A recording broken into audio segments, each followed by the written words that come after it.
उत्थान एकादशी अर्थात भगवान एबार एतदिन शुएछिलेन विश्रामे छिलेन एबार तिनि जागबेन।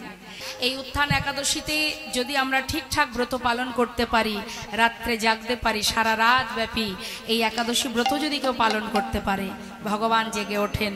এই ভগবান জাগার অপেক্ষায় সেই যে শুয়েছেন মা শয়ন একাদশীতে, শয়ন একাদশীতে শয়নে গেছেন প্রভু, মাঝখানে একটা একাদশী গেছে বাবা, সেটা হচ্ছে পার্শ্ব একাদশী। তার মানে যেভাবে প্রভু শুয়েছিলেন এক পাশ ঘুরেছিলেন, সেই জন্য পার্শ্ব একাদশী বলা হয়। আর এটা হলো উত্থান একাদশী, মানে এবার প্রভু জাগবেন। তা এই ব্রত, এই যে একাদশী ব্রত, এই একাদশী ব্রত করলে শাস্ত্রে বললেন, যদি আমরা যে যজ্ঞ করি না, রাম অবতারে ত্রেতা যুগে যে সকল যজ্ঞ ছিল বাবা, কলিযুগে যে সকল যজ্ঞ আছে মা, হরিনাম যজ্ঞ বলুন বা গোমের যজ্ঞ বলুন, অশ্বমেধ যজ্ঞ বলুন, 100 অশ্বমেধ যজ্ঞ করলে, গোমের যজ্ঞ করলে যে ফল পাওয়া যায়, এই উত্থান একাদশী ব্রত যদি কেউ পালন করতে পারে দামোদর মাসে, এই দামোদর মাসে এই দিনটা যদি কেউ পালন করতে পারে, তার হাজার হাজার অপরাধ দূরীভূত হয়। এমনকি সে আর এই ভবে এই পৃথিবীতে ত্রিতাপ জ্বালা ভোগ করার জন্য আর তাকে জন্ম পেতে হয় না। এই ব্রত যদি কেউ পালন করতে পারে, উত্থান একাদশীর ব্রত যদি কেউ পালন করতে পারে, দান ধ্যান করলে যে ফল পাওয়া যায়, সেই ফল এই ব্রতে পাওয়া লাভ করা যায়। মাতা কুন্তী মনে মনে চিন্তা করছে, কৃষ্ণ তো কখনো এমন কথা বলে না, তবে আজ কেন এমন কথা বলছে? তবে কি আজ চলে গেলে আর কখনো আসবে না? কৃষ্ণ তুমি চলে যাবে, পিসিমা বিদায় দাও, আমি চলে যাই। যাবার আগে আমি তোমায় বর দিয়ে যাব। বলো পিসিমা তুমি কি বর চাও? যা চাইবে আমি তাই দেব তোমায়। মাতা কুন্তী বলে উঠলে, কৃষ্ণ এতদিন আমার দুঃখ ছিল, কষ্ট ছিল, তাই তুমি আমার সহায় ছিলে। আজ আমার ছেলে হস্তিনাপুরের রাজা, আমি রাজমাতা, আমার সুখের অন্ত নেই কৃষ্ণ, কিন্তু জানি না এত সুখ পাওয়ার পরেও কেন মনে এত দুঃখ। কৃষ্ণ তোমাকে ধরে রাখার ক্ষমতা আমার নেই, কিন্তু তোমার কাছে আমার একটাই চাওয়া, যদি তুমি যাওয়ার আগে আমাকে বর দিয়েই যেতে চাও, তবে এই বর দিয়ে যাও। এই জগতে যদি আরো কোনো দুঃখ থাকে, কষ্ট থাকে, আরো যদি যন্ত্রণা থাকে, বেদনা থাকে, তুমি আমায় দিয়ে যাও কৃষ্ণ। হরি বল, হরি বল। যে কষ্ট পেলে, যে দুঃখ পেলে, যে যন্ত্রণা পেলে তোমাকে স্মরণ করা যায়, যে যন্ত্রণা পেলে চিরতরে তোমাকে কাছে পাওয়া যায়, জীবনে কখনো তোমাকে হারাতে না হয়, সেই যন্ত্রণা, সেই কষ্ট আমায় দিয়ে যাও। পাশে দাঁড়িয়ে আছে ভীম। মা, মাগো, জীবনে এত কষ্ট পেলে তুমি, তোমার কি স্বাদ মেটেনি মা? তুমি আবার কেন দুঃখ চাইছো? ওরে ভীম, যে সিংহাসনে বসলে, যে রাজ সিংহাসনে বসলে চিরতরে কৃষ্ণ আমাদের ছেড়ে চলে যায়,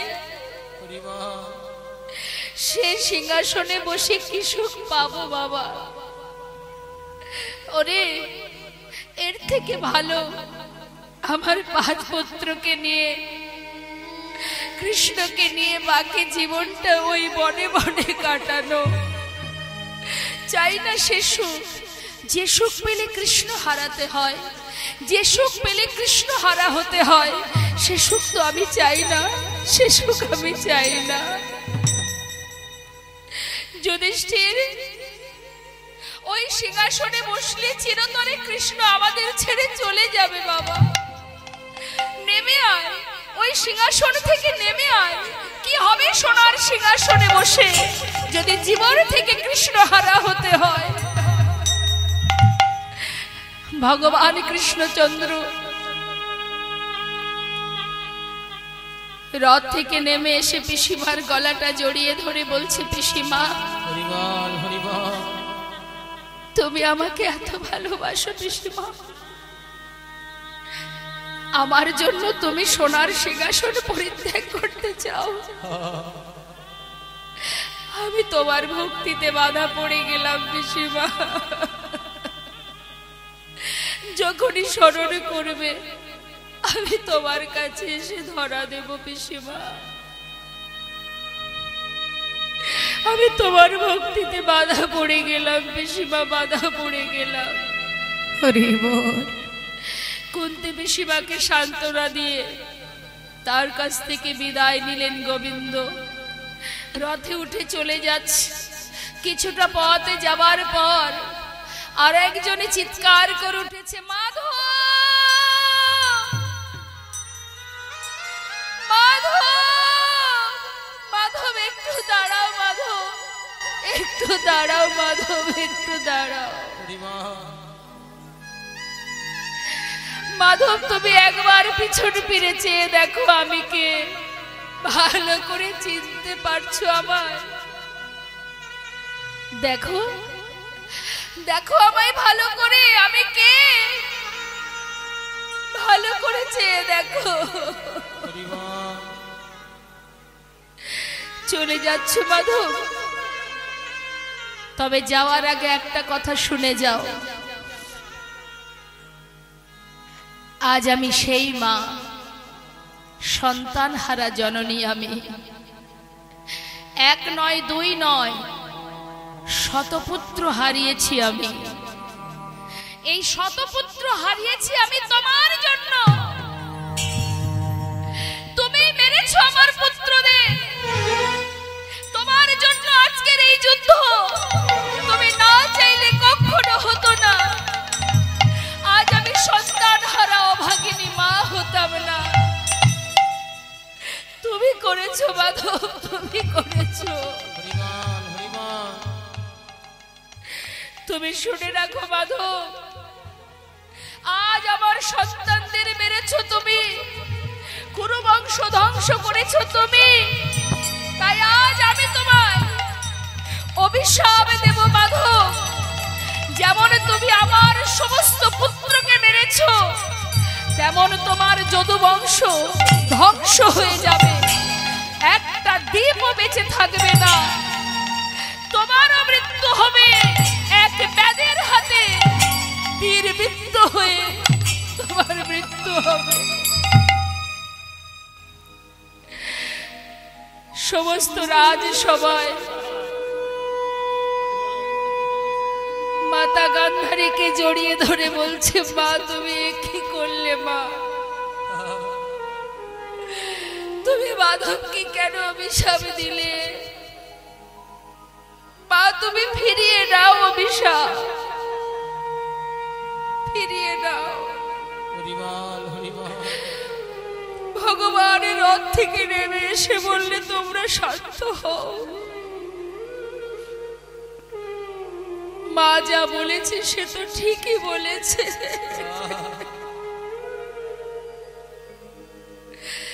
কুরুক্ষেত্রের যুদ্ধের জয়ের আনন্দ যেমন আমি পেয়েছি, তেমন পরাজয়ের যন্ত্রণাও আমি পেয়েছি।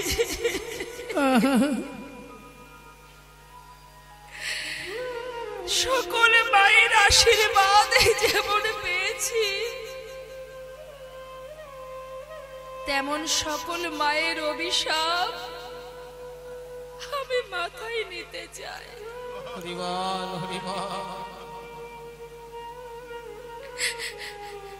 তোমরা বাধা দিও না মা, তোমার বাক্যই সত্য হবে মা। 56 কোটি যদু বংশ ধ্বংস হবে, তোমার ইচ্ছা মতো, তোমার কথা মতো ব্যাধের হাতে আমার মৃত্যু হবে। আমি মাথা পেতে নিলাম মা, আমি মাথা পেতে নিলাম।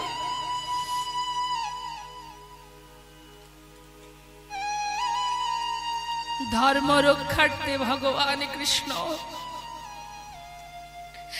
ধর্মের জয় নিজের নিজের মাথা পেতে নিলেন। আজ ধর্মের জয়ের কারণে যদি আমার মৃত্যু হয় আমি তাতেও রাজি। জগতে জীবকে বুঝিয়ে দিয়ে গেলেন, ওরে জীব, সবার অভিশাপ আমি যেমন নিয়েছি, সবার আশীর্বাদও আমি নিয়েছি। আজ ভগবান যেই না দ্বারকা ছেড়ে, আহা বৃন্দাবন ছেড়ে দ্বারকায় গেল, এই 56 কোটি যদুবংশ, কুরুবংশ তো কুরুক্ষেত্রের মাঠে শেষ হয়েছে, আর যদুবংশ 56 কোটি যদুবংশ তারাও শেষ হয়েছে। কিভাবে হয়েছে মা? 56 কোটি যদুবংশের সন্তান, ভগবানের সন্তান, তারা যখন পরিপূর্ণ যৌবন বয়স, তারা এতটাই উদ্ধত হয়েছিল, এতটাই উদ্ধত বাবা, তাদের লঘুগুরু জ্ঞান ছিল না, সম্মান করত না গুরুজনকে, মর্যাদা দিত না। তাই সেই সকল সন্তানেরা যখন যৌবন বয়স, তাদের কাউকে শ্রদ্ধা ভক্তি করত না। তাই সেই সকল সন্তানের মধ্যে একটি সন্তান অনেকটা দেখতে মেয়েদের মতো, যার নাম সম্ভব। মেয়েদের মতো দেখতে বলে তাকে কাপড় পরিয়ে পেটের মধ্যে একটা কড়া বেঁধে জঙ্গলে মুনি ঋষিদের কাছে নিয়ে গিয়ে সেই মুনি ঋষিদেরকে বিরক্ত করছে ওই ভগবানের সন্তান, 56 কোটি যদুবংশের সন্তানেরা। সেই মুনি ঋষির কাছে কি দুর্বাসা মুনি ধ্যানে মগ্ন, সেখানে গিয়ে বলছে, ও মুনিবার, যুগ যুগ ধরে সাধনা করছো, এর পেটে কে আছে বলতে পারো? মুনি ঋষি বলছে, তোমরা ঘরে ফিরে যাও বালক, আমাদের এইভাবে বিরক্ত করো না, যাও ঘরে চলে যাও। কেন যাব? সাধনা করছো যুগ যুগ ধরে, এর গর্ভে কে জন্ম নেবে সেটা বলতে পারবে না, ছেলে না মেয়ে? বলো বলো, যত সময় না বলবে যাব না। তখন সেই মুনি ঋষি বলে উঠলেন, তবে শোন বালক, যখন এতটাই উদ্ধত হয়েছিস তোরা, তবে শুনে নে এর গর্ভে কে জন্ম নেবে। এর গর্ভ থেকে যে জন্মগ্রহণ করবে তার হাত দিয়ে তোদের এই 56 কোটি যদুবংশ ধ্বংস হয়ে যাবে। দেখতে দেখতে যখনই বাবা পেটের ভিতরে যে কড়াটা বেঁধেছিল পেটের উপরে, সেটা ফাল হয়ে প্রসবিত হলো। আর সেই ফালটা নিয়ে গোবিন্দের কাছে যেই না গেলেন, ভগবান দেখেই তার পূর্বের কথা মনে পড়ে গেছে। সেই ফালটাকে হাতে করে নিয়ে ভগবান বললেন, বালক তোমরা এক কাজ করো, প্রভাস নদীর তীরে গিয়ে এই ফালটাকে পাথরে ঘষে ঘষে এটাকে শেষ করে দাও। সেই ফালটা নিয়ে যখন পাথরে ঘষছে, তখন বাবা ওই ফাল থেকে যে ফেনাটা বাহির হচ্ছে, ওই ফেনাটা ওই নদীর ধার বরাবর, জলের ধার বরাবর যাচ্ছে, আর নল খাগড়ার গাছ তৈরি হচ্ছে। এইভাবে ঘষতে ঘষতে যখন আর এতটুকু বাকি, তখন মনে মনে ভাবছি, এটা দিয়ে আর কি বা হবে আমাদের, কিভাবে মারবে, এটা দিয়ে আর কি করে মারবে আমাদের। সেটা নিয়ে জলের মধ্যে ফেলে দিয়েছে। আর খেয়েছে কে? যেই না জলের ভিতরে প্রভাস নদীর জলে ফেলে দিয়েছে, সেটা খেয়েছে একটি মাছ, যার নাম রাঘব বোয়াল। বোয়াল মাছে খেয়েছে বাবা। এখন বোয়াল মাছে খেয়েছে, আর এদিকে ধীবরেরা মাছ ধরতে গিয়ে জালের ভিতরে সেই মাছটাকে তুলেছে। মাছটাকে তুলে যখনই কর্তন করেছে মা, আবার পেটের ভিতরে দিয়ে সেই ফালটা বেরিয়ে এসেছে। এখন ধীবরেরা আর সেই ফাল দিয়ে কি করবে? তারা আবার সেটাকে নিয়ে জঙ্গলে ছুঁড়ে ফেলেছে। আর যেই না জঙ্গলে ফেলে দিয়েছে সেখান থেকে কুড়িয়ে পেয়েছে জরা নামের এক ব্যাত। এই জরা নামের ব্যাতটাকে ইনি হচ্ছেন বালির পুত্র অঙ্গদ। প্রভু রামচন্দ্র যখন মা সীতাকে উদ্ধার করতে যান তখন ওই বালিকে হত্যা করেছিলেন। যে যখন বালিকে হত্যা করেছিলেন পিছন থেকে, সামনে দিয়ে নয়, পিছন দিক থেকে তীর মেরে হত্যা করেছিলেন। কিন্তু ওই অঙ্গদ, বালির পুত্র এই অঙ্গদ, সে কিন্তু জানতো না। মা সীতাকে উদ্ধার করার জন্য প্রভু রামচন্দ্রকে বিভিন্নভাবে সহযোগিতা করেছিলেন অঙ্গদ।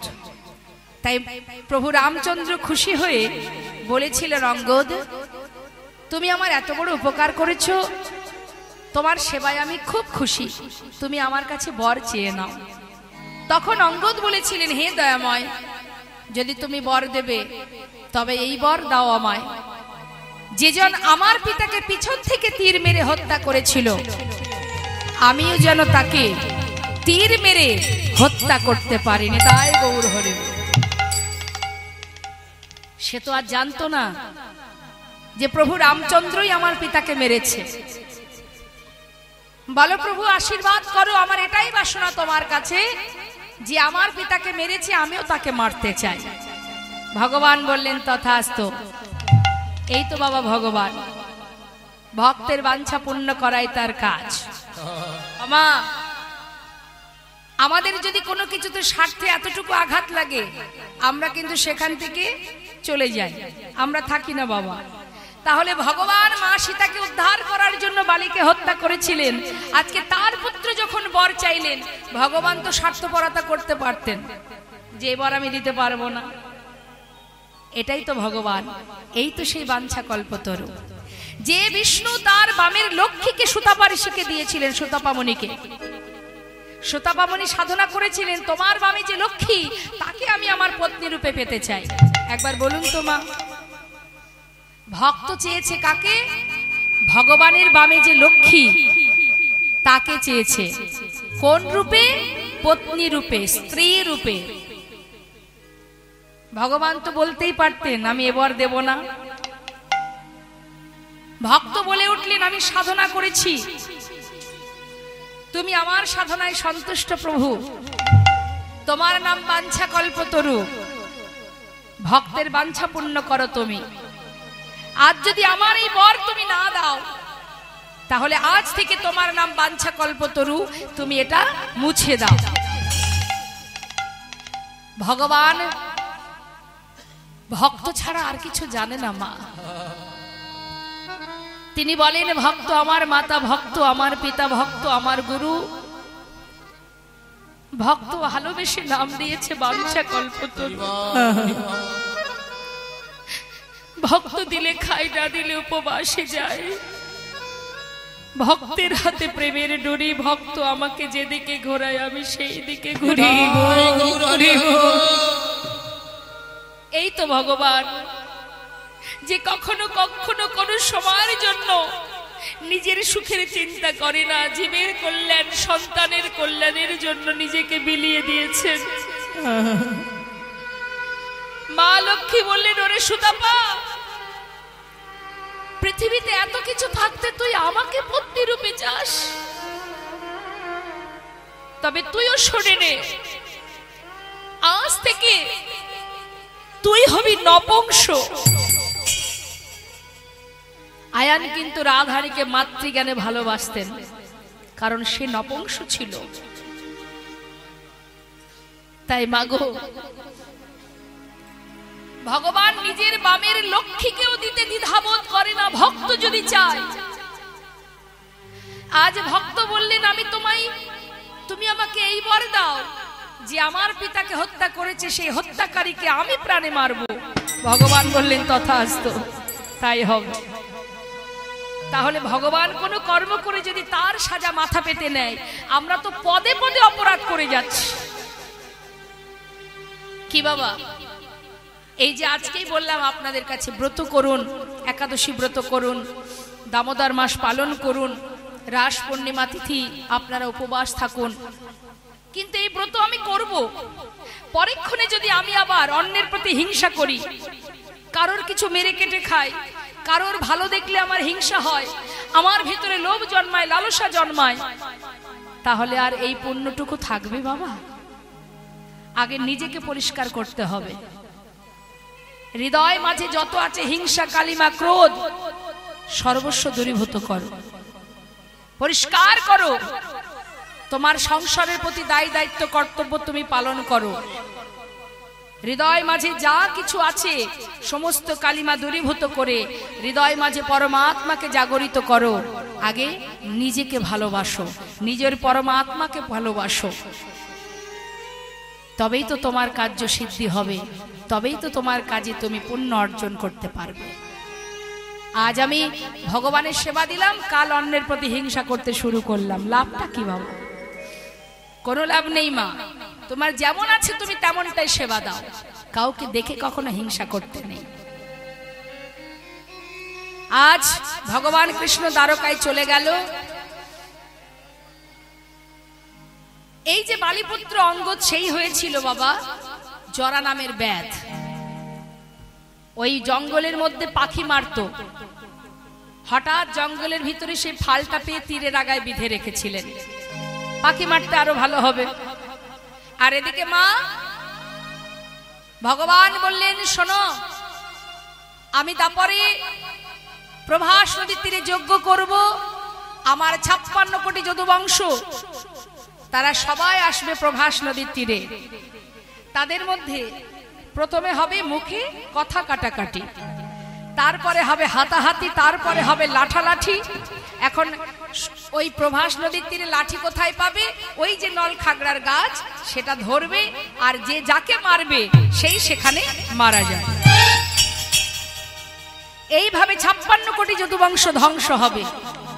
আর ভগবান বললেন, আমি প্রভাসে যজ্ঞ সম্পূর্ণ করে প্রভাসকে অভিশাপ থেকে মুক্ত করে দিয়ে তারপর আমি চলে যাব নিম্ন বৃক্ষের ডালে, ওই জঙ্গলে। নিম্ন বৃক্ষের ডালে আমার চরণটা দুলবে, আর জরা মাছরাঙা পাখি ভেবে যখনই চরণ তলে তীর ভেদ করবে, আমি ভূমিতে পতিত হব না। তাই গৌর হরি বল, হরি বল। সবকিছু নিজেকে সুন্দর করে সবকিছু সাজিয়ে মা ভগবান চলে গেলেন দ্বারকায়। এবার আমরা দেখব বৃন্দাবনের কি অবস্থা। বৃন্দাবনের রাধারানী আমার কৃষ্ণ বিরোহিনী, ভগবানের আহ্লাদিনী শক্তিরস মা। শ্রীমতী রাধারানী আলাদা কোনো নারী নয় মা, জেনে রাখবেন। রাধারানী কিন্তু আলাদা কোনো রমণী নয়, গোবিন্দের বাম অঙ্গ থেকে সৃষ্টি। রাধারানী মা আছে, কোন মাতৃগর্ভ থেকে ভূমিষ্ঠ হয়েছিল রাধারানী? কে মা? রাধারানীর মা কি, নাম কি তার বলুন, মায়েরা বলুন, মায়েরা ভালো জানেন। আমার রাধারানী মায়ের নাম কি?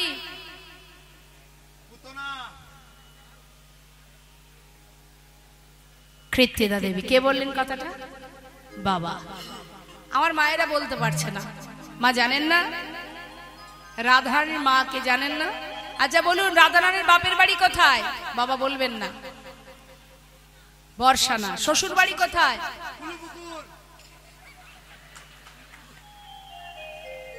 কোথায়? রাধারানীর শ্বশুর বাড়ি কোথায় জানেন না? বৃন্দাবনে।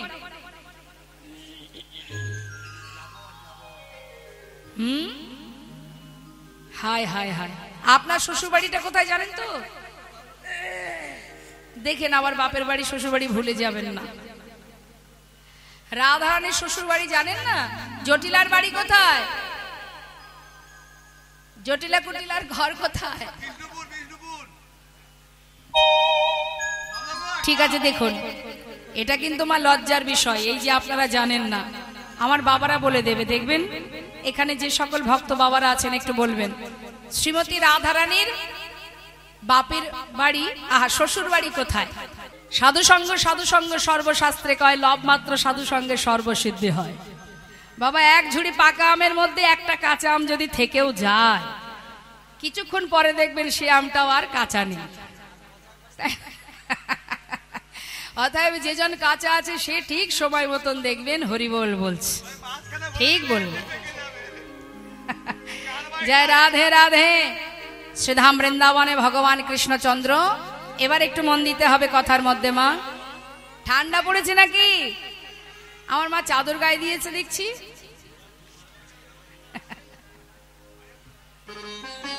ঠিক আছে, অসুবিধা নেই, একটু মন দিয়ে শুনুন। ভগবান কৃষ্ণচন্দ্র প্রভাস তীরে যজ্ঞ করেছিলেন, প্রভাস নদীর তীরে। তা আমাদের একটু জানতে হবে মা, এত এত জায়গা থাকতে ভগবান প্রভাস নদীর তীরে যজ্ঞ করলেন কেন? যেহেতু এটা প্রভাস যজ্ঞ, তার মানে প্রভাস নদীর তীরে যজ্ঞ হয়েছিল। তা প্রভাস নদীর তীরে যজ্ঞ কেন হলো? দ্বারকায়, কিন্তু দ্বারকায় যেখানে প্রাসাদ, রাজপ্রাসাদ ভগবানের, সেই দ্বারকায় কিন্তু যজ্ঞ হয়নি, হয়েছিল কোথায়? প্রভাস নদীর তীরে। তা কেন হয়েছিল সেটা আমরা একটু জানব। বাবা, এই প্রভাস নদীটা কোথায়? গুজরাটে। এই গুজরাটে একটি জায়গা আছে যার নাম হচ্ছে সোমনাথ, সোমতীর্থ, সৌমতীর্থ। এক দেবাদিদে মহাদেব ভোলানাথ, এখানে যেমন ভোলানাথের মন্দির আছে, সেখানেও একটা ভোলানাথের, যারা গিয়েছেন গুজরাটে নিশ্চয়ই দেখেছেন, সৌমতীর্থে গেছেন। তো সেই যে মহাদেব যার নাম ছিল সোমনাথ, সেই সোমনাথের নাম অনুসারে সেই জায়গার নাম সৌমতীর্থ।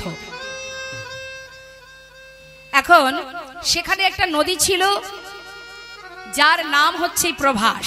হরিবল হরিবল। তা আমাদের জানতে হবে এই প্রভাস নামটা কে দিল? চন্দ্রদেবের 27 জন স্ত্রী, কিন্তু চন্দ্রদেব 27 জন স্ত্রী থাকার পরেও সে তার গুরু পত্নীর প্রতি আকৃষ্ট হয়েছিলেন, দৃষ্টি দিয়েছিলেন। গুরুদেব অসন্তুষ্ট, রেগে গেলেন, অভিশাপ দিলেন চন্দ্রদেবকে যে তোমার ক্ষয় রোগ হবে, অর্থাৎ এক একটা করে কলা ক্ষয় হতে হতে তুমি শেষ হয়ে যাবে। গুরু বাক্য তো আর ব্যর্থ হয় না বাবা। এক এক দিন যায় আর চাঁদের একটা একটা করে কলা ক্ষয় হতে শুরু হয়। এখন চন্দ্রদেবের 27 জন স্ত্রী, তারা পড়েছে চিন্তায়, স্বামী যদি মারা যায় তাহলে আমাদের কি উপায়?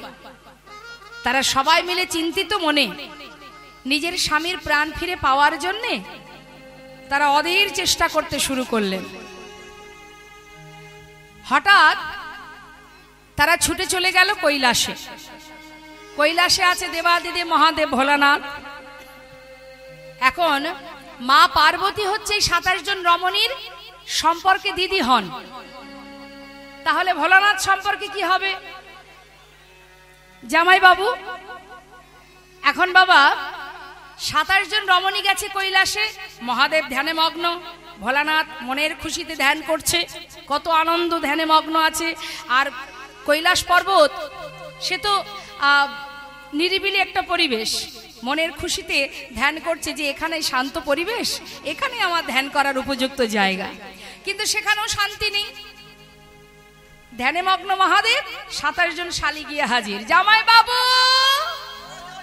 ও জামাই বাবু, ও জামাই বাবু। 27 জন শালী গিয়ে যদি চিৎকার করে তাহলে কি হবে মা? কৈলাস পর্বত কাঁপবে তো। মহাদেব বলছি কি জ্বালা, এখানেও কি শান্তি নেই আমার? এই আবার কারা গো? জামাই বাবু জামাই বাবু বলতে বলতে আসছে। হ্যাঁ, এত শালী আছে জানতাম না তো, কি ব্যাপার, কি হয়েছে? আর জামাই বাবু বিপদে পড়েছে। হ্যাঁ সে তো জানি, বিপদে না পড়লে তো আর কেউ আমার কাছে আসে না। তা বলি কি বিপদ? আমাদের প্রতি প্রাণ হারাতে বসেছে। আচ্ছা তাহলে আমার কি করণীয়? আমাদের প্রতির প্রাণ ফেরাতে হবে। আচ্ছা, গুরুদেবের কাছে অপরাধ করেছে, এর আর উপায় কি আছে? মরতে একে হবেই। তা সম্পর্কে কি হয়? চন্দ্রদেব সম্পর্কে কি? ভাইরা ভাই তো। বলছে শোনো, যদি একটা কলাও বেঁচে থাকে তাহলে আমার মাথায় যে গঙ্গা আছে জটার মধ্যে, এই গঙ্গার জলে তোমার ওই স্বামীর একটি কলা বেঁচে থাকলে সেই কলাটি নিয়ে আমার এই জলের, গঙ্গার জলের মধ্যে রেখে দিয়ে যাও। এটাকে বলা হয় অভিশাপ রূপ। মানে এর মধ্যে থাকলে কোনো অভিশাপই কাজে লাগবে না। আর যার চরণে অপরাধ করেছে তোমাদের স্বামী, তার কাছে তোমরা যাও স্বামীর প্রাণ ফিরে পাওয়ার জন্য, তার চরণ ধরে কাঁদো। যেই না বলা, সেই একটি কলা বেঁচেছিল। দেখবেন বাবা, শিবের মাথায় একটা চাঁদের কলা আছে। এখন সেই কলাটা শিবের মাথায় রেখে দিয়ে মা এবার সবাই মিলে চললেন গুরু বৃহস্পতির কাছে। গুরুদেবের চরণ ধরে কাঁদছে সকল রমণী। গুরুদেব, স্বামী অপরাধ করেছে, আমরা তো কোনো অপরাধ করিনি। পতি যদি মারা যায় তবে আমরা কি নিয়ে বাঁচব? আমাদের কে রক্ষা করবে, কে মান দেবে, কে সম্মান মর্যাদা করবে? আমরা সতী রমণী, আমাদেরকে কে রক্ষা করবে? কার ছত্র ছায় আমরা জীবন কাটাবো? আমাদেরকে প্রাণে বাঁচান। গুরুদেব বলছে, সবই বুঝলাম মাগো, কিন্তু উপায় কি আছে বলো? স্বামীর একটি কলাও যদি বেঁচে থাকতো তাহলে আমি না হয় কোনো উপায় তোমাদের দিতাম, কিন্তু আর তো কিছু করার নেই, সবই তো শেষ। গুরুদেব, যদি কোনো উপায় থেকে থাকে আপনি বলুন। যদি আমার স্বামীর একটি কলাও বেঁচে থাকে, আমি অন্তত চেষ্টা তো করব। বেশ, যদি একটি কলাও বেঁচে থাকে তাহলে ওই সৌমতীর্থে একটি নদী আছে, ওই নদীতে স্নান করালে তোমার পতির আবার পুনরায় প্রাণ ফিরে পাবে। যেই না বলেছে, সঙ্গে সঙ্গে সেই একটি কলা নিয়ে সবাই মিলে ওই সৌমতীর্থে, সেই যে নদীটা স্নান করিয়েছে। আর যেই স্নান করিয়েছে সঙ্গে সঙ্গে আবার পুণ্যজ্যোতি ফিরে পেয়েছেন চন্দ্রদেব। যখনই চন্দ্রদেব পুণ্যজ্যোতি ফিরে পেল, সঙ্গে সঙ্গে খুশি মনে বলে উঠলেন, ওরে, তুই আজকে আমার পুনরায় জ্যোতি ফিরিয়ে দিয়েছিস, তাই আমি খুশি হয়ে তোকে আশীর্বাদ করলাম। তোর নাম হবে প্রভাস। বাবা, প্রভাস, প্রভা যুক্ত আস, অর্থাৎ পুনরায় আবার পুণ্য জ্যোতি ফিরে পেলাম। প্রভা মানে জ্যোতি, পুনরায় ফিরে পেয়েছি, সেই জন্য তোর নাম দিলাম প্রভাস। কিন্তু এই প্রভাস নদী অভিশপ্ত হয়েছিলেন, এবং সেই অভিশাপ খণ্ডনের জন্যই ভগবান কৃষ্ণচন্দ্র প্রভাস নদীর তীরে যজ্ঞ করেছিলেন। অভিশাপটা কি করে হলো? এক মণিপুত্র গিয়েছিলেন ওই প্রভাস নদীতে জল পান করতে। মন দিয়ে শুনবেন কথাটা। জল পান করতে গিয়ে বাবা, ওই প্রভাস নদীর মধ্যে যে কুমির ছিল, সেই কুমির ওই শিশুটিকে জলের মধ্যে টেনে তাকে খেয়ে ফেলে। অন্যান্য শিশুরা তার পিতার কাছে গিয়ে খবর দিল। সেই মুনিবর ক্রোধান্বিত হয়ে অভিশাপ দিয়েছিল, ওরে, আজ যখন তুই আমার পুত্রের প্রাণ হরণ করেছিস, আমি তোকে অভিশাপ দিলাম, তোর বক্ষের জল শুকিয়ে যাবে, প্রখর রৌদ্রের তাপে তুই শুকিয়ে যাবি, এবং পশু পাখি কীট পতঙ্গ তোর বক্ষে বাস করবে, মলমূত্র ত্যাগ করবে, সবাই তোকে ঘৃণা করবে। অভিশাপ যখন দিচ্ছে তখন প্রভাস নিজে সমূর্তি ধারণ করে বলে উঠলেন, হে মুনিবর, আমি তো কোনো অপরাধ করিনি। অপরাধ যদি করে থাকে, আমার বক্ষে যে কুমির বাস করে সে করেছে অপরাধ, আমি তো কোনো অপরাধ করিনি। আর এতেও যদি আমার অপরাধ হয়, হে মুনিবর, আমি তো জেনে বুঝে কিছু করিনি। আমার বক্ষের কুমির আপনার সন্তানকে মেরেছে, এর জন্য আপনি আমাকে কেন এত বড় অভিশাপ দেবেন? মুনিবর বললেন, দেখো, অভিশাপ দিয়েছি মানে অভিশাপ লাগবে, কিছু করার নেই। মুখ থেকে যখন অভিশাপ বেরিয়েছে সে অভিশাপ লাগবে। অভিশাপ তো আমি আর তুলে নিতে পারবো না, তাই আমি আশীর্বাদও করে দিচ্ছি। কি আশীর্বাদ করলো মা? ওই প্রভাস নদীর জল দিয়ে যেদিন অনাদি আদি গোবিন্দ রাধারানীর চরণ ধৌত করবে, সেই দিনই তুমি মুক্তি পাবে, তার আগে নয়। হরিবোল। যেদিন সেই প্রভাসের জল দিয়ে ভগবানের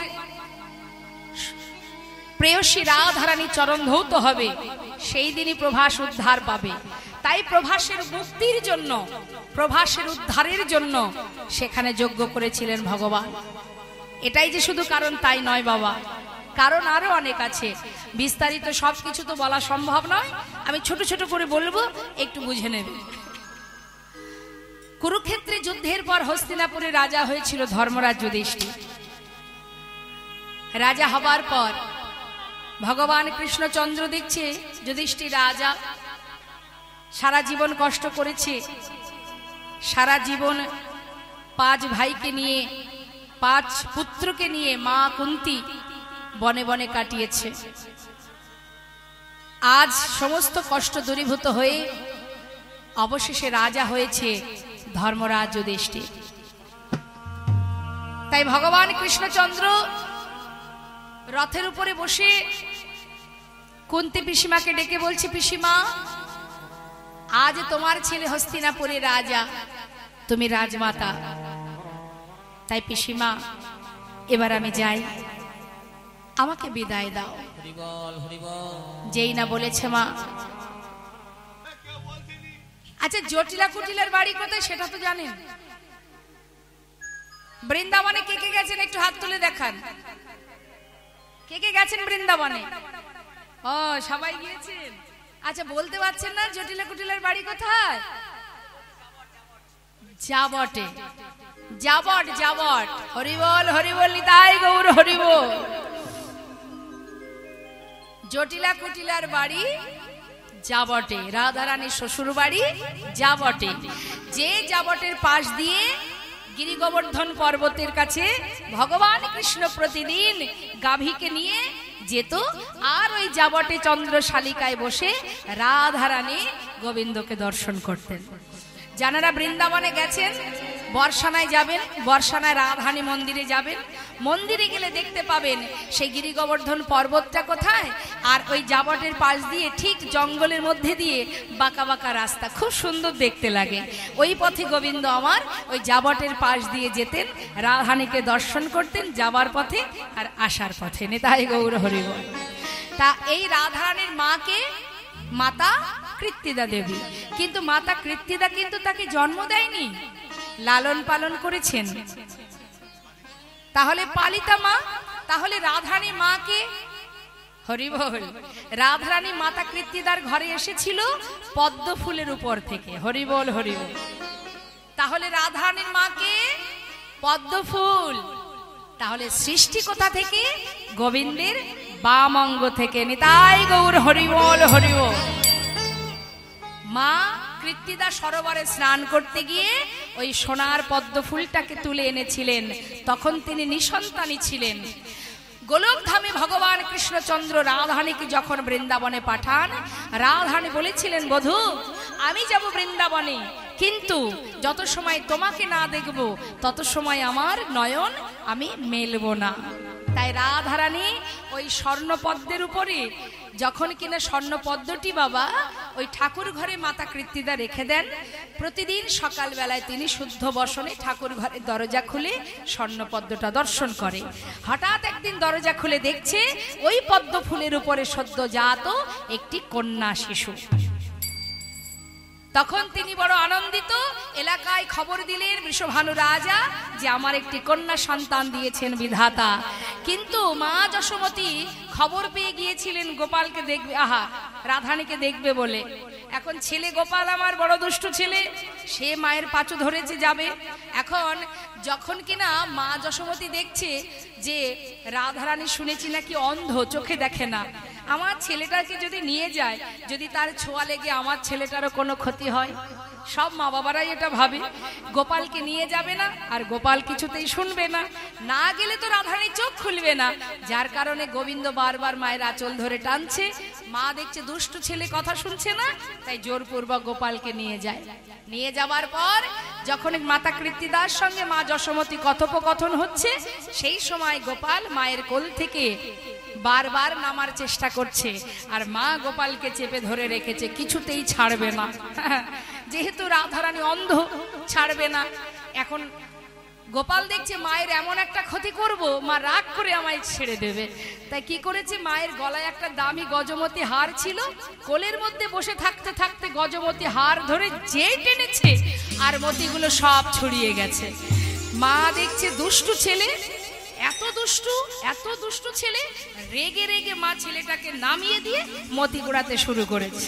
আর গোপাল হামাগুড়ি দিতে দিতে রাধারানী মন্দিরে প্রবেশ করেছেন। তাই গৌর হরি। রাধারানী কাছে গিয়ে রাধারানীর নয়ন কমলে যখন তার করকমল পরশ করেছে, রাধারানী নয়ন মেললেন। ওই যে নয়ন মেললেন, মাতা কৃত্তিদা দর্শন করে বললেন, দিদি তোমার সন্তানের কারণে আজ আমার কন্যা দৃষ্টি ফিরে পেয়েছে, তাই আজ থেকে আমার কন্যাকে আমি তোমার পুত্রের চরণে সঁপে দিলাম। নিতাই গৌর হরি বল হরি। তাই বাবা, এ তো রাধা গোবিন্দের মধুর লীলা। আজ আমার সেই রাধারানী কৃষ্ণ বিরোহিনী আজ বৃন্দাবনে নয়নের জলে বুক ভাসিয়ে কাঁদছে। আর এদিকে দেবর্ষি নারদ তিনি বিনা বাজাতে বাজাতে আসছে বৃন্দাবনে সাধু সঙ্গ করবে বলে। আর আমার রাধারানী তিনি সুন্দর করে মৃত্তিকার উপরে মানে মাটির উপরে চোখের জল ওই মাটির উপরে দিয়ে মাটিটাকে ভিজিয়ে সেই মাটির উপরে বধুর চিত্র অঙ্কন করছে। কিভাবে আঁকছে? এখানে অনেকেই আছে হয়তো যারা ছবি আঁকে। কই দেখি একটু হাত তুলে দেখান কে ভালো ছবি আঁকতে পারে। ভালো ছবি আঁকতে পারে কে আছে এখানে? একটু হাত তুলুন দেখি কে ভালো ছবি। আচ্ছা, তুমি ছবি আঁকো, তাই তো? মানুষের ছবি আঁকো? আচ্ছা বলো তো দেখি, মানুষের ছবি আঁকতে গেলে সর্বগ্রে কোথা থেকে শুরু করতে হয়? মাঝখান থেকে? তাহলে কোথা থেকে? বদন থেকে? আচ্ছা, হয় বদন থেকে নাই চরণ থেকে, যে কোনো একদিক থেকে ছবি আঁকা যায়। কিন্তু আমার রাধারানী বাবা কৃষ্ণ বিরোহিনী আজ পরাণ বধূর ছবি আঁকছে। কিভাবে আঁকছে পদের মধ্যে একটু মন দেবেন মা। কৃষ্ণ কৃষ্ণ বলি কাঁদে বাহু তুলি, মরমে দারুণ ব্যথা। ওই না কৃষ্ণ কৃষ্ণ বলি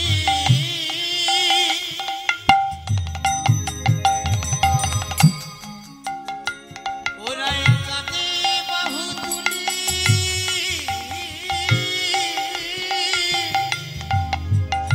মরমে দারুণ ব্যথা। মৃত্তিকায় পরে মূরতি আঁকিয়া, কহে তার শনে কথা। মৃত্তিকার উপরে ওই মূরতি আঁকিয়া, কহে তার শনে কথা। বলে একবার বধূ তুমি কথা বলো, বলে একবার বধূ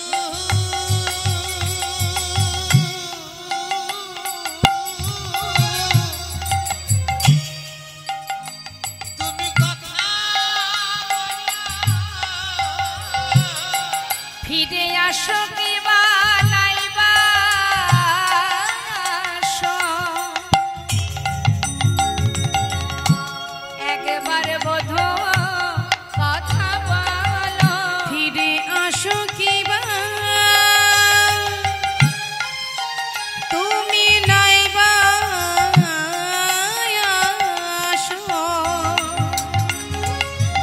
একবারে বধূ কথা বলো, মৃত্তিকায় পরে মূরতি আঁকিয়া, কহে তার শনে কথা।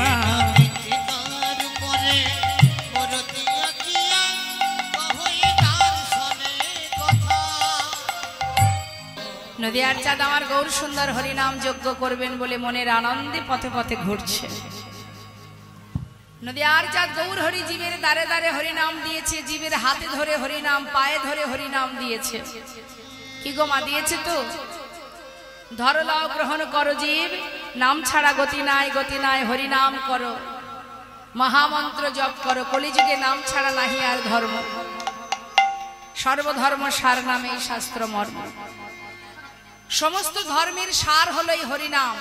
কলিজীবের আমাদের কলিজীবের শ্রেষ্ঠ নাম হচ্ছে হরিনাম মহামন্ত্র। তুমি কিছুই যদি না জানো তাতে কোনো দুঃখ নেই, অন্তত পক্ষে 16 নাম 32 অক্ষর মহামন্ত্রটাও যদি তুমি জানতে পারো আর কিছু লাগবে না। বেদ বিদ্যা দুহু কিছু নাহি জানত, সে যদি গৌরঙ্গ করে সার, ঠাকুর নয়নানন্দিতে ভনে, সেই তো সকলেই জানে, সর্বসিদ্ধি করতলে তার।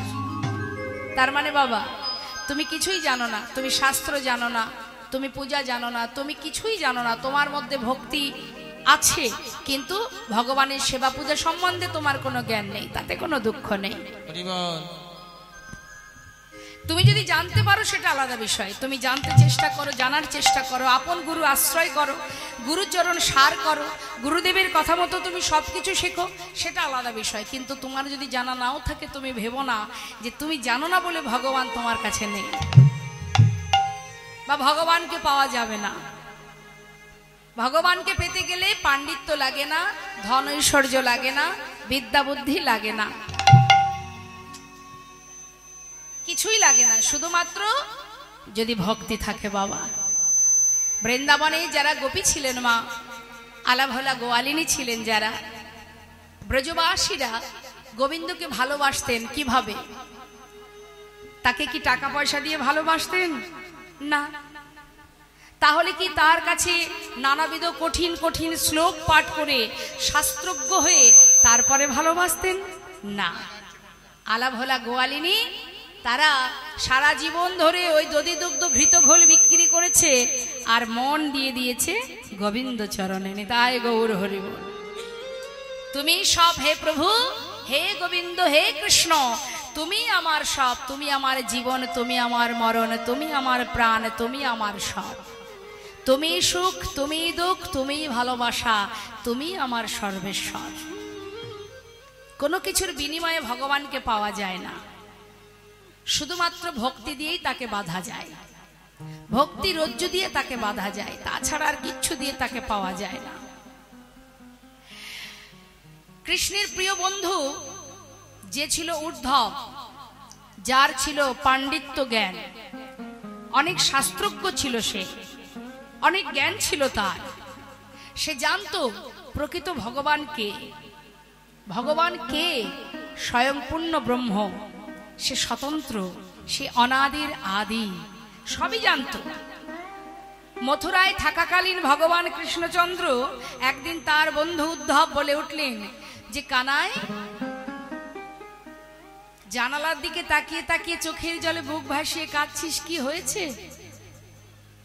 তখন ভগবান কৃষ্ণচন্দ্র বলছে, উদ্ধব, আমার না বৃন্দাবনবাসীর কথা মনে পড়ছে, রাধারানীর কথা মনে পড়ছে, মায়ের কথা মনে পড়ছে।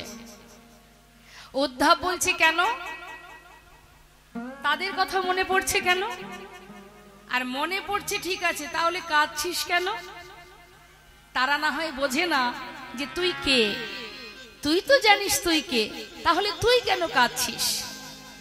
তারা বোকা, তারা জানে না যে কাকে সন্তান রূপে পেয়েছে, তাই তারা চোখের জলে বুক ভাসিয়ে কাঁদছে। কিন্তু তুই কেন কাঁদছিস? তুই তো জানিস তুই কে, আমি তো জানি তুই কে, তাহলে তুই কাঁদছিস কেন বন্ধু? কাঁদিস না। ভগবান কৃষ্ণচন্দ্র বলছে, উদ্ধব, ঠিকই তো বলেছিস তুই, আমার তো কথাটা মাথায় ছিল না, আমি কেন কাঁদবো? তারা কাঁদবে, তারা আমাকে চেনে না, আমাকে জানে না, বোঝে না, তারা আমাকে ভালোবাসে, তারা কাঁদতে পারে, আমি তো জানি আমি কে, তবে আমি কেন কাঁদবো? তুই এক কাজ কর, তুই একটু বৃন্দাবনে যা, গিয়ে সবাইকে বলে দে যে আমি কে, আমি প্রকৃত কে, আমি যে ভগবান, আমি যে কারোর একার নই, এটা তুই ভালো করে তাদের বুঝিয়ে দিয়া। যেই না বলেছে, উদ্ধব বললেন, এটা তো সামান্য ব্যাপার, ঠিক আছে আমি যাব। উদ্ধবকে সুন্দর করে কৃষ্ণ সাজে সাজিয়ে দিয়ে পাঠিয়ে দিয়েছে বৃন্দাবনে। মথুরা থেকে গেছে উদ্ধব, কোথায় গেছে? আগে গেছে মায়ের কাছে। নিতাই গৌর হরি বল। মা যশোমতীকে দেখছে কি ক্ষণে চৈতন্য ক্ষণে অচৈতন্য হয়ে পড়ে আছে, মা পাগলিনীর ন্যায় কাঁদছে সন্তানের জন্য। উদ্ধব গিয়ে বলছে, মা তুমি কাঁদছো কেন? উদ্ধব, কেন কাঁদছি জানিস? আজ আমার সন্তান আমাকে ছেড়ে চলে গেছে। মা, তুমি মিছিমিছি কাঁদছো, ওর জন্য তুমি কেঁদো না, ও তো সাধারণ মানুষ নয় গো মা, সে স্বয়ং ভগবান পূর্ণ ব্রহ্ম। বিশ্ব ব্রহ্মাণ্ডের মালিক সে। তোমার সুকৃতি ভালো ছিল, তাই তুমি গোবিন্দকে নিজের পুত্র রূপে পেয়েছিলে। মা, মিছিমিছি কেঁদো না। দেখো, সে কারোর একার নয় মা, তুমি কেঁদো না, আমি তোমায় বারণ করছি। মা যশোমতী, দেখুন মা, কেউ যদি কাউকে ভালোবাসে, প্রকৃত ভালোবাসে, তাকে যে যাই বোঝাক না কেন সে কিন্তু বুঝবে না। মা যশোমতী বলছে, উদ্ধব, আমি জানি তুই নাকি মস্ত বড় পণ্ডিত, তোর নাকি অনেক শাস্ত্র জ্ঞান আছে, কিন্তু এখন দেখছি তুই অনেক বোকা, অনেক বড় মূর্খ। হ্যাঁ রে, এ তুই কেমন কথা বলছিস আমায়? আমি আমার সন্তানকে ভাববো না? আরে, যাকে আমি ছোট থেকে বড় করেছি, যে আমার সন্তান, আমি তার কথা ভাববো না? মা, আমি তো বলছি সে যেমন তেমন সন্তান নয় তোমার, সে বিশ্ব ব্রহ্মাণ্ডের মালিক, তার জন্য তুমি কেঁদো না। উদ্ধব, তুই যে কথাটা বললি, তবে শোন, আজ আমার সন্তান আমাকে ছেড়ে চলে গেছে, এটা যেমন যন্ত্রণার, আবার তুই বলছিস কি সে বিশ্ব ব্রহ্মাণ্ডের মালিক।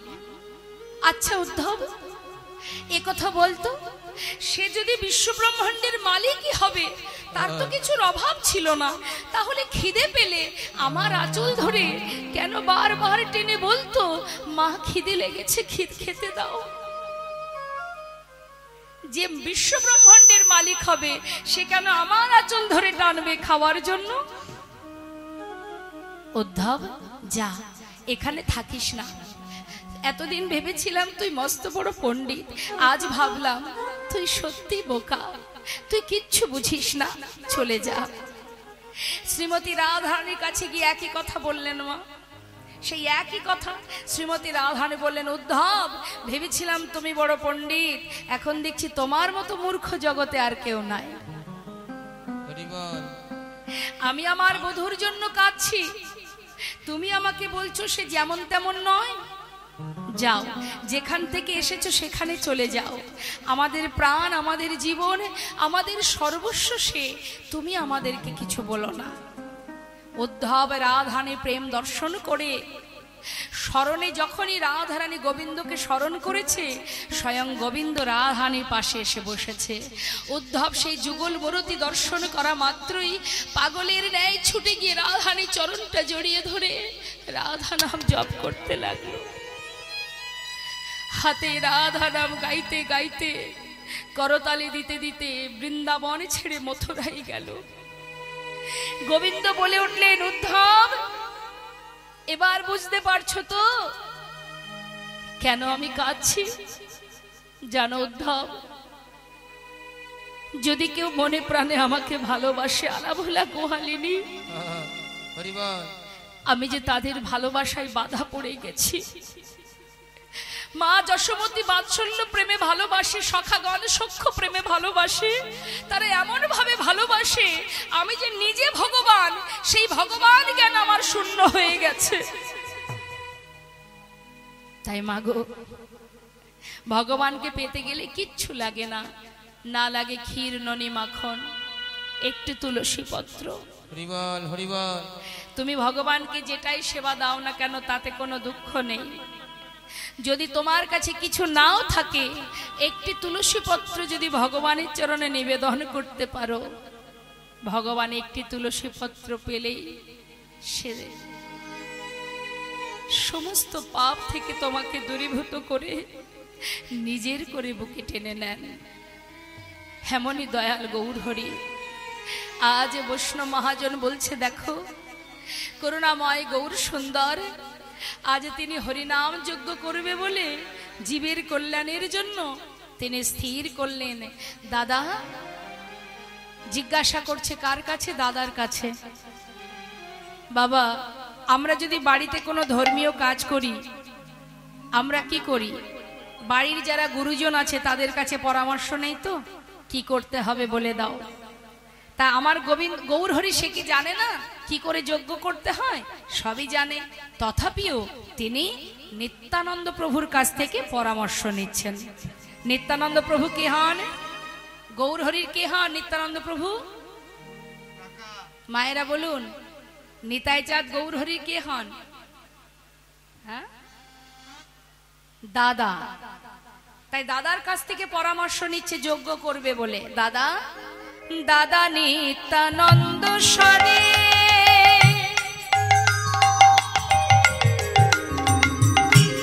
বিচার করিয়া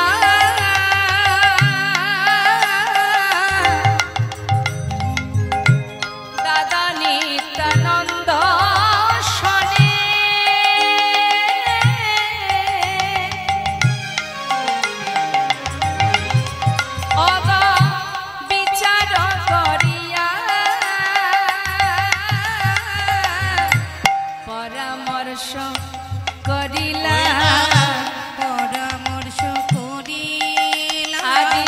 পরামর্শ করিলা আজি পরামর্শ করিলা কি করিতে হবে দাদা পরামর্শ করিলা কি করিতে হবে দাদা পরামর্শ করিলা আহা কি করিতে হবে দাদা আহা হরি নাম মহাযজ্ঞে হরিনাম মহাযজ্ঞে হরিনাম মহাযজ্ঞে আজি পরামর্শ করিলা নিমন্ত্রণের লাগি প্রভু শ্রীবাসে পাঠাইলা দেখো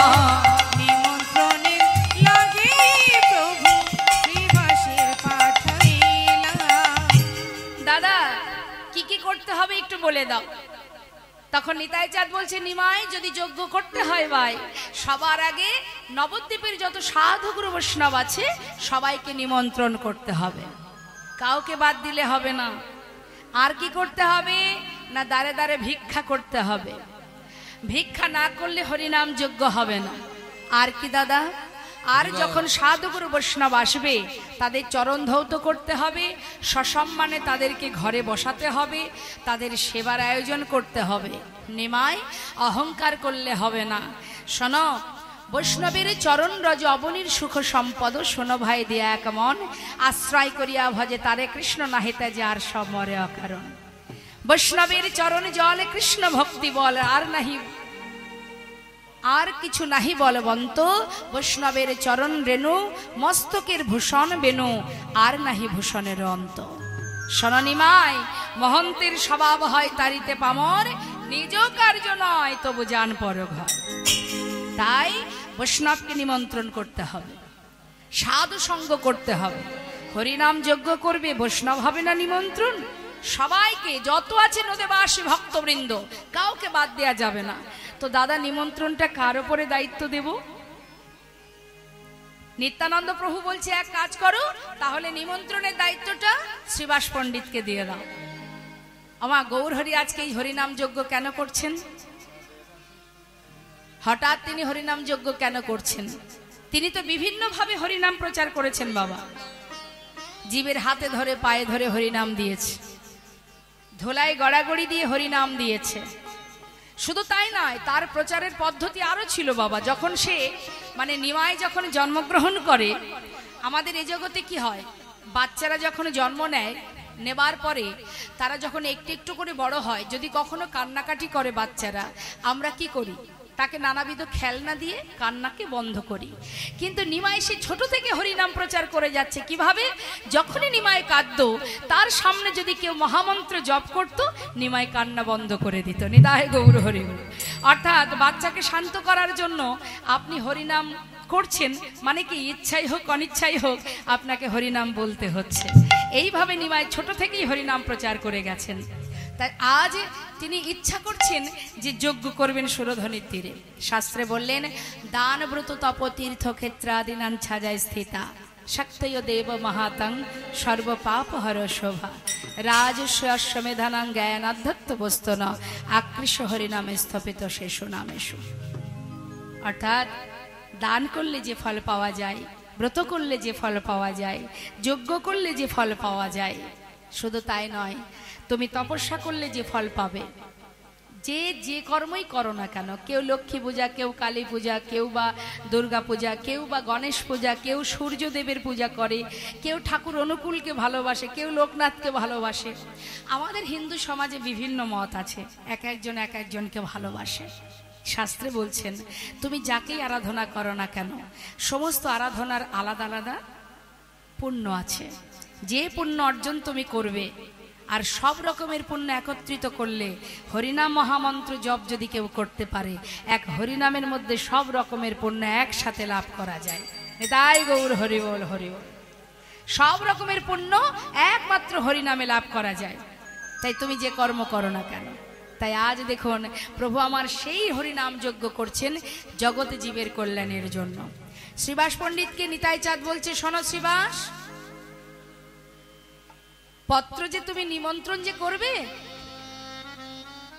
তা পত্র নিয়ে কিভাবে নিমন্ত্রণ করবে সেটা কি জানো? শ্রীবাস পণ্ডিত বলছে, তুমি বলে দাও দয়াময়, কিভাবে নিমন্ত্রণ করতে হবে। আচ্ছা আমার মায়েরা বলুন দেখি, আমার সাথে একটু কথা বলুন, বাড়িতে কোনো ধর্মীয় কাজ হলে আপনারা নিমন্ত্রণ করেন কি করে বাইরের মানুষকে? কিভাবে? ফোনে করেন তো? এখন তো সব ফোনেই হয় বাবা। দেখ ভাই কিছু মনে করিস না, যেতে পারছি না, সপরিবারে সবাই অমুক দিন চলে আসিস। ভুল ত্রুটি হলে ক্ষমা করে নিস, কিছু মনে করিস না, সবাই চলে আসিস। তার মানে কি ফোনেই নিমন্ত্রণ হয় আজকাল। সবাই চলে আসবেন না। তামা এখন তো ফোনেই নিমন্ত্রণ হয়, কিন্তু নিমন্ত্রণের নিয়মটা কি, শাস্ত্র কি বলছে? নিতাই চাঁদ শ্রীবাস পণ্ডিতকে শিখিয়ে দিচ্ছে, শ্রীবাস বৈষ্ণবের ঘরে ঘরে যাবে, সবার ঘরে গিয়ে সবার হাতে পত্র দেবে। আর কি করতে হবে? পত্রখানি দেবে হাতে, চরণ ধুলি নেবে মাথে। তাই গৌর হরি বল হরি বল হরি বল। পত্রখানি দেবে হাতে, চরণ ধুলি নেবে মাথে। নামে যোগে সবাই যেন আসে, নামে যোগে সবাই যেন আসে, এই হরি নামে যজ্ঞে সবাই যেন আসে গো, নামে যজ্ঞে সবাই যেন আসে। ও শিবা কর জোড়ে বলিবে, কর জোড়ে বলিবে, সবার কর জোড়ে তুমি বলিবে, সবার করো জোরে বলিবে, আবার পায়ে ধরে বলিবে, আর কর জোড়ে বলিবে। ওই পায়ে ধরে বলিবে, কর জোড়ে বলিবে, এই হরি নামে মহাযোগে কর জোড়ে বলিবে। এই হরি নামে মহাযজ্ঞে করো জোরে বলিবে, নামে যোগে সবে যেন আসে, এই হরি নামে যজ্ঞে সবাই যেন আসে গো, নামে যোগে সবে যেন আসে। সবাইকে নিমন্ত্রণ করবে, আর করজোড়ে চরণধলি মাথায় নিয়ে নিমন্ত্রণ করবে। কেমন? যেই না বলেছে শ্রীবাস পণ্ডিতের আনন্দ ধরছে না, পত্রগুলো সুন্দর করে মাথায় করে নিয়ে এবার যাত্রা করেছে নদীয়ার পথে পথে, জীবের দ্বারে দ্বারে গিয়ে সবাইকে গিয়ে সাধুগুরু বৈষ্ণবের কাছে গিয়ে পত্র দিয়ে নিমন্ত্রণ করছে। কেমন ভাবে? শুনিয়া শ্রীবাস গেল নদীয়া নগরে, শুনিয়া শ্রীবাস গেল নদিয়া নগরে, শিবাসে চলে যায়,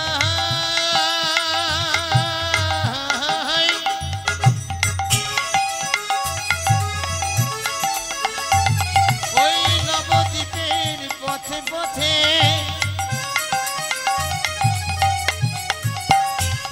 নিমন্ত্রণের পত্র লইয়া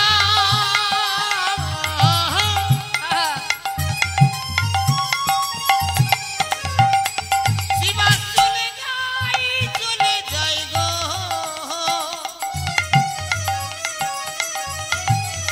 ওই না নদীয়ার পথে পথে, শিবাস চলে যায় গো, শুনিয়া শ্রীবাস গেল নদিয়া তখন নগরে, শুনিয়া শিবাস গেল নদীয়া নগরে, নিমন্ত্রণ করিল সবে যোগে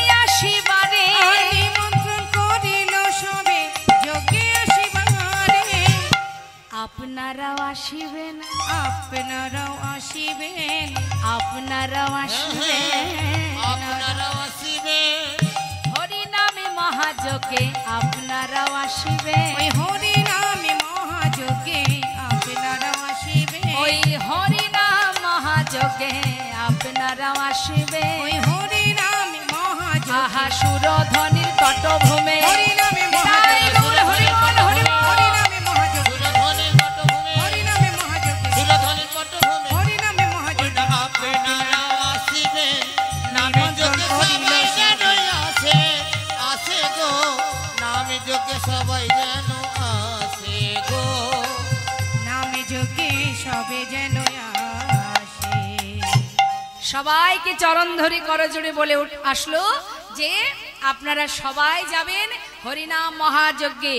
নদিয়ার চাঁদ গৌর সুন্দর সুরধ্বনির তীর আলো করে হরিনাম যজ্ঞ করবে। যেই না নিমন্ত্রণ করেছে আর কি আনন্দ ধরে বাবা। আজ আমি এখানে আসার পরে শুনলাম প্রত্যেকের ঘরে ঘরে অনেক দূর দূরান্ত থেকে সমস্ত আত্মীয় স্বজনরা এসেছেন। কেন এসেছেন, কি জন্য এসেছেন? হরিনাম কৃষ্ণ নাম শ্রবণ করবে বলে।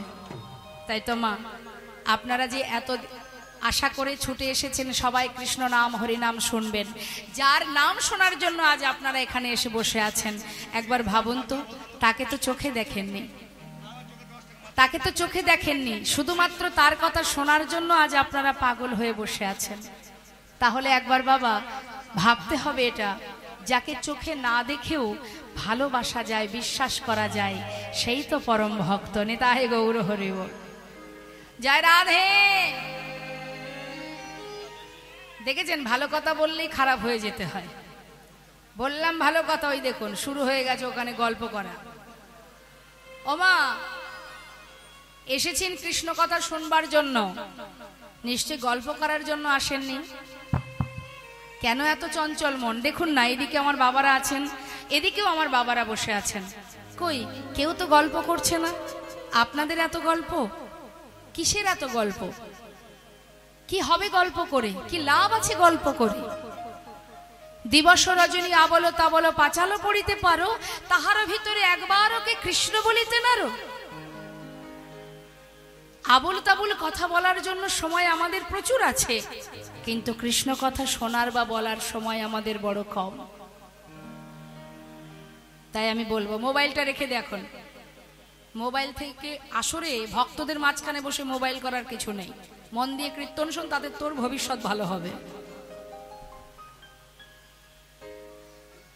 তো মা, সবার চরণ ধরে আমার নিবেদন, আপনারা কথা বলবেন না, যতটুকু শুনবেন মন দিয়ে শ্রবণ করুন। এই শ্রবণটা শুধুমাত্র কান দিয়ে প্রবেশ করছে, শুধুমাত্র যদি মনটা চঞ্চল থাকে তাহলে হবে না। এই কানের ভিতর দিয়ে প্রবেশ করে হৃদয় মাঝে যে পরমাত্মা আছে, যেন তার সেবায় লাগে, এটা মাথায় রাখবেন। কেমন বসেছেন কিন্তু সেবায়। এই সেবাটা কার সেবা? এটা আপনার খাওয়া পড়া নয়, এটা হচ্ছে পরমাত্মার সেবা। কমিটির ভক্ত বাবারা এত সুন্দর করে এই যে সুন্দর আসনটা পেতে দিয়েছে, অনেক পরিশ্রমের মধ্যে দিয়ে, তাদের খুবই চিন্তা ছিল, তার মধ্যে দিয়েও এই যে সুব্যবস্থা করেছে, আপনাদের এখানে বসার জন্য ব্যবস্থা করেছে। এটা কিন্তু শ্রবণের জন্য বসা, এখানে কিন্তু ঘুমানোর জন্য নয়, আন কথা বলার জন্য নয়। বললে আপনারই ক্ষতি, আমার কিছু হবে না, আর যারা শ্রবণ করছে তাদেরও কিছু হবে না। যে যেমন কর্ম করবে ফলটা সে তেমনটাই পাবে। তাই বারবার বলবো, আপনি আধ ঘন্টা শুনুন, 1 ঘন্টা শুনুন, আর 3 ঘন্টায় শুনুন, যতটুকু সময় শুনবেন মন দিয়ে শ্রবণ করবেন, তাতে আপনারই লাভ হবে, আপনারই মঙ্গল হবে। জয় রাধে। ভগবান কৃষ্ণচন্দ্র যুগে যুগে এসেছেন আমাদের মতো জীবের কল্যাণের জন্য, আমাদের মঙ্গলের জন্য, আমাদের কল্যাণের জন্য। জীবনের সমস্ত সুখ পরিত্যাগ করেছেন তিনি। চিন্তা করে দেখুন বাবা, এই কলিযুগে মহাপ্রভু যিনি কলিজীবের ধর্ম প্রচার করার জন্য, হরিনাম প্রচার করার জন্য মা বিষ্ণুপ্রিয়াকে বিবাহ করে মাত্র 2 বছর ছিলেন। তারপরে 24 বছর বয়সে মা বিষ্ণুপ্রিয়াকে চিরতরে ফেলে রেখে জীবের কল্যাণের জন্য তিনি সন্ন্যাসী হয়ে জীবের দ্বারে দ্বারে হরিনাম দিয়ে গেছেন। কলসির কানা মেরেছে জগাই মাধায়, তথাপিও দয়াল নিতাই চাঁদ বললেন মেরেছিস কলসির কানা, তাই বলে কি নাম দেব না? চিন্তা করুন, এগুলো ভাবতে হবে মা, শুধু বসে বসে গল্প করলে হবে না। কীর্তন অত সহজ জিনিস নয়, এটা অমৃত কথা। যদি কেউ প্রকৃত অমৃত আস্বাদন করে তার অমরত্ব লাভ করতে পারে, সে অমর হয়ে যায়, কারণ এটা অমৃত বাণী। যতটুকু হয়, যতটুকু পুণ্য অর্জন হয়, ভগবান করুণাময় গৌর সুন্দর নবদ্বীপ ছেড়ে, জীবকে ছেড়ে, মা বিষ্ণুপ্রিয়াকে ছেড়ে, নবদ্বীপবাসীকে ছেড়ে চিরতরে তিনি সারা জীবন ধরে ধর্ম প্রচার করে গেছেন, হরিনাম প্রচার করে গেছেন, নিজে পায়ে হেঁটে। একবার চিন্তা করুন, আমরা যেখান থেকে এসেছি বাবা, উত্তর 24 পরগনা, বনগা, বনগ্রাম। বনগ্রামটা ঠিক বাংলাদেশের যে বেনাপোল বর্ডারের কাছেই। মানে আমাদের বাড়ি থেকে যদি আমরা যেখানে থাকি সেখান থেকে যদি মনে করি 10 মিনিট পরেই আমাদের বেনাপোল বর্ডারটা পড়ে বাংলাদেশে যাওয়ার জন্য। আর সেই বর্ডার পাস করে আমরা যখন রাত্রেবেলা, আগে আমি অনেকবার গেছি বাংলাদেশে, এখন ইদানিং যাচ্ছি না, তো সেই বর্ডার পাস করে যদি আমরা নাইট কোচ বাস ধরি, তা মহাপ্রভুর যে পিতৃভূমি শ্রীহট্ট, এখন সেটাকে সিলেট বলা হয়, ওই শ্রীহট্টে পৌঁছাতে গেলে মা বাসে করে 14 ঘন্টা লেগে যায়। বাসে আমাদের বনগা বেনাপোল থেকে 14 ঘন্টা লেগে যায় বাসে। আর মহাপ্রভু নবদ্বীপ থেকে সেই পিতৃভূমি দর্শনে গিয়েছিলেন খালি পায়ে হেঁটে। হরি বল, হরি বল। পিতৃভূমি দর্শনে গিয়েছেন, পুরীধামে গিয়েছেন, বৃন্দাবনে গিয়েছেন, আর জীবের ঘরে ঘরে হরিনাম দিয়েছে। কত কষ্ট করেছেন তিনি আমাদের জন্য, যার কারণে আজ আমরা ঘরে ঘরে হরিনাম শুনতে পাচ্ছি, বলতে পারছি, ভগবানের লীলামৃত আস্বাদন করতে পারছি। মহাপ্রভু না দিয়ে গেলে পেতাম না। এই যে আপনারা লীলা শুনবেন প্রভাসযোগ্য, এটা তো দাপর যুগের লীলা বাবা, কৃষ্ণচন্দ্র করে গেছেন। ভগবান কৃষ্ণ দাপর যুগে এসে এই লীলা করেছিলেন। একবার ভাবুন তো বাবা, আমাদের তো মাত্র 100 বছর পরমায়ু, তাও আমরা সেই পর্যন্ত বাঁচব না। তাহলে 100 বছর পরমায়ু আমাদের, আমরা কি করে দাপর লীলা জানতে পারলাম? রাধা গোবিন্দ যত যত লীলা করেছে আমরা কোথা থেকে পেলাম? এগুলো জানলাম কোথা থেকে? কি করে জানলাম? করুণাময় গৌর সুন্দর নবদ্বীপের মাঝে সেই গোপন লীলা, কখনো রাধা ভাবে কখনো কৃষ্ণ ভাবে বিভোর হয়ে যখনই সেই লীলা প্রকাশ করেছে, আর তার যত পার্ষদগণ, মহাজন, বৈষ্ণবগণ সঙ্গে সঙ্গে পদাবলী করেছেন। যেই না পদাবলী করেছেন, লিপিবদ্ধ করেছেন, আর লিপিবদ্ধ করেছিলেন বলেন সেই সময়ের সমস্ত মহাজনরা, যারা এই লিপিবদ্ধ করেছিলেন বলেই কিন্তু আজ আমরা পদাবলী শ্রবণ করি, আজ আমরা রাধা গোবিন্দ লীলা শ্রবণ করি। হরি বল, হরি বল। না হলে রাধা গোবিন্দকে চিনতেই পারতাম না। কে রাধা কে কৃষ্ণ কি করে চিনব? তিনি জানালেন তাই তো জানলাম। তাই মাগো একটু ধ্যান দিতে হবে। এসেছি যেমন চলে তো প্রত্যেককে যেতে হবে। কি বাবা, আসার পালা আমাদের শেষ। সবাই আমরা যাওয়ার পথে দাঁড়িয়ে আছি মা, লাইন দিয়ে দাঁড়িয়ে আছি, কখনকার ডাক পড়বে কে জানে। কিন্তু মনে রাখতে হবে, আসার সময় বেশ এসেছি, যাবার সময় পথটা তো ভুলে গেছি। তাই এতটুকু স্বীকৃতি যদি অর্জন করতে পারি, অন্তত যাওয়ার পথে আমি যদি 1 পা বাড়িয়ে যাই, ভগবান বললেন জীব যদি 1 পা বাড়ায় আমি 100 পা এগিয়ে যাই তার পাশে। কেউ আমার দিকে 1 পা বাড়াক, আমি তার কাছে 100 পা এগিয়ে যাব। কিন্তু তুমি 1 পা তো বাড়াও, হ্যাঁ একটু তো বাড়াও। তাই সবার কাছে নিবেদন, যখনই যেখানে, আজকে বলে নয়, যেখানে কৃষ্ণ কথা হরি কথা হবে, মাথায় কাপড় দিয়ে মনস্থির করে ধৈর্য ধরে বসে বসে যতটুকু সময় পারবেন মন দিয়ে শ্রবণ করবেন, ভালো লাগবে। হৃদয়ের মাঝের তাপ জ্বালা দূরীভূত হবে, নিজেকে জানা যাবে আমি কি কে, আমার কেন মরে যারে তপত্রয়, ইহা না জানি জীবের কই চেহিত হয়। হ্যাঁ, আজ আপনারা সবাই পাগলের ন্যায় ছুটে এসেছেন কৃষ্ণ কথা শ্রবণ করবেন বলে, শুধু শুনবেন বলে এসেছেন। আর যদি কখনো এমন ভাগ্য হয়ে থাকে যার কথা শোনার জন্য উদ্গ্রীব আপনারা, তাকে যদি সাক্ষাৎ দর্শন পান, নদেবাসী যখনই খবর পেয়েছে গৌরহরি পূর্বস্থ গৌরহরি সুরধ্বনির তীরে যজ্ঞ করবে, খবর পাওয়া মাত্রই সবাই গৌর দর্শনে পাগলের ন্যায় ছুটতে ছুটতে যাচ্ছে। মহাজন বলছে, দেখো দেখো, নিমন্ত্রণের পত্র পাইয়া আনন্দিত মন, নিমন্ত্রণের পত্র পাইয়া আনন্দিত ওই মন। না নিমন্ত্রণের পত্র পাইয়া আনন্দিত মন, সুরধ্বনির তীরে আসি দিল দর্শন। আর সুরধরি গৌর হরি বল হরি বল দিল দর্শন। আনন্দ ধরে না, আনন্দ ধরে না, না না, আনন্দ ধরে না, আনন্দ ধরে না।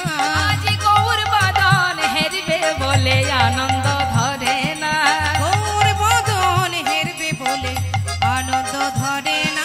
আজ গৌর বদন হেরবে বলে হরি হরি হরি বলে। গৌর বদন হেরবে বলে নিতাই গৌর হরি বল হরি বল। গৌর বদন হেরবে বলে হরি হরি হরি বলে, গৌর বদন হেরবে বলে হরি হরি হরি বলে, গৌর বদন হেরবে বলে। বলে আনন্দ ধরে না। আর সুরধ্বনির তীরে আসি দিল দর্শন। ওই না সুরধ্বনির তীরে আসি দিল দর্শন। নয়ন ভরে পরারো সকলে হেরিল, বাসুদেব ঘোষে হেরি যেন প্রভাসে মিলিল। বাসুদেব ঘোষে হেরে যেন প্রভাসে মিলিল। যে মহাজন এই পত্রটা লিখেছেন মা, তিনি হচ্ছেন বাসুদেব ঘোষ। বলছে, দেখলে যেন মনে হচ্ছে অগণিত ভক্ত সমাগম সুরধ্বনির তীরে, দেখলে মনে হচ্ছে যেন প্রভাস তীরে রাধা গোবিন্দের মিলন হয়েছে বলে অগণিত ভক্ত সমাগম হয়েছে। আহা, আজ শুনলাম আমরা মহাজনী পদাবলী দিয়ে গৌরচন্দ্রিকা। এবার আমরা যাব শ্রীধাম বৃন্দাবনে, উলুধ্বনি হরিধ্বনি করে বৃন্দাবনে প্রবেশ করব। জয় রাধে। মায়েরা উলুধ্বনি জানেন? একবার জোরে শোনান তো দেখি। আহা, খুব সুন্দর। দেখুন, জীব যদি উলুধ্বনি করতে পারে, একবার উলুধ্বনি করলে রাধা গোবিন্দের যুগল ধ্বনি হয়ে যায়। কারণ এই যে উলু, উ আর লু দুটো অক্ষর, এর মধ্যে দুজনে বিরাজ করে, উ আর লু। এই দুটো অক্ষরের মধ্যে রাধা কৃষ্ণ দুজনে বিরাজ করে। হ্যাঁ, তা এই উলুধ্বনি করলে যুগল ধ্বনি হয়। তাই যদি জীব দিনান্তে একবার উলুধ্বনি করে, তাতে উলুধ্বনি করলে ভগবানের ধ্বনি হয়, যুগল ধ্বনি হয়, আর ভগবানের সেবা হয়। হ্যাঁ, তো আপনারা উলুধ্বনি করবেন যখনই জয়ধ্বনি হবে। তা আসুন আমরা সবাই মিলে বৃন্দাবনে যাব উলুধ্বনি হরিধ্বনি করে। জয় রাধেশ্যাম। মায়েরা একবার বলবেন বৃন্দাবনের রাজাকে, রাধে রাধে। বাহ, ভালো লাগলো। অনেকে আবার বলে কৃষ্ণ, কিন্তু কৃষ্ণ রাজা নয়। কৃষ্ণ রাজা ছিলেন, আজ সমস্ত রাজত্ব রাধানীকে দিয়ে দিয়েছেন, অর্থাৎ 84 ক্রোশ বৃন্দাবন গোবিন্দ রাধাকে সঁপে দিয়েছেন। জয় রাধে। তাই বৃন্দাবনের সরকার রাধা রানী। জয় রাধে। মায়েদের আবার উলুধ্বনি উলুধ্বনি।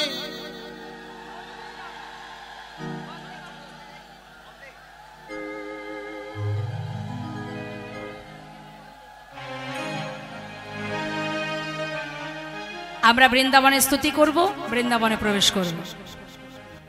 বন্দে নন্দ ব্রজ স্ত্রীনা পাদরে নমাবিঘ্নশা যশং হরি কতদগিতম পুনতি ভুবনত্রয়ম। বন্দে নন্দন ব্রজ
গোপী বল্লভ রাধা মদন মোহন হের হরি নয়ন হরি গোপী বল্লভ রাধা মদন হের হরি নয়ন ভরি গোপী বল্লভ রাধা মদন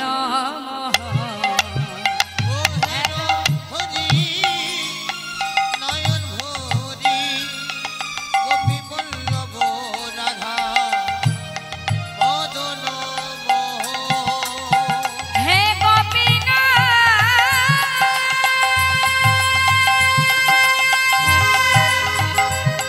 রাধা রানী কি গোপীনা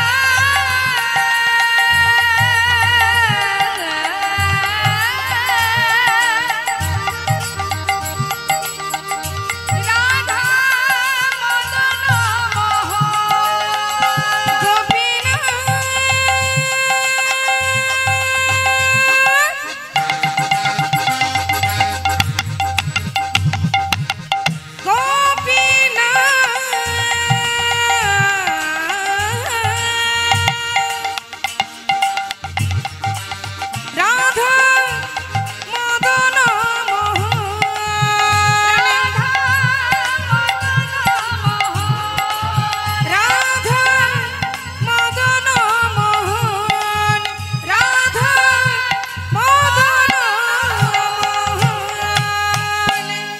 प्रेम से बोलिए राधा रानी की জয়। আরেকটু জয় বেশি হবে না, আরেকটু জোর হবে। মন থেকে হয়নি, একটু কৃপণতা হয়ে গেছে। আরেকটু একটু জোরে, কেমন গলা ছেড়ে জয়ের ধ্বনিতে কৃপণতা করবেন না অন্তত। সবাই মিলে উচ্চস্বরে, সকল ভক্তবৃন্দ যারা আছেন, ভক্ত বাবারা এবং মায়েরা, উচ্চস্বরে সবাই মিলে বলিয়ে রাধা রানী কি। দেখেছেন বাবা, জয় যদি ঠিকঠাক দেওয়া হয়, তার সাধ্য আছে দূরে থাকবে, সে ঠিক চলে আসবে। ভক্তই পারে ভগবানকে কাছে টানতে। আরেকবার শ্যাম সুন্দর কি, মদন মোহন কি, বাঁকে বিহাरी लाल की, राधा रानी की।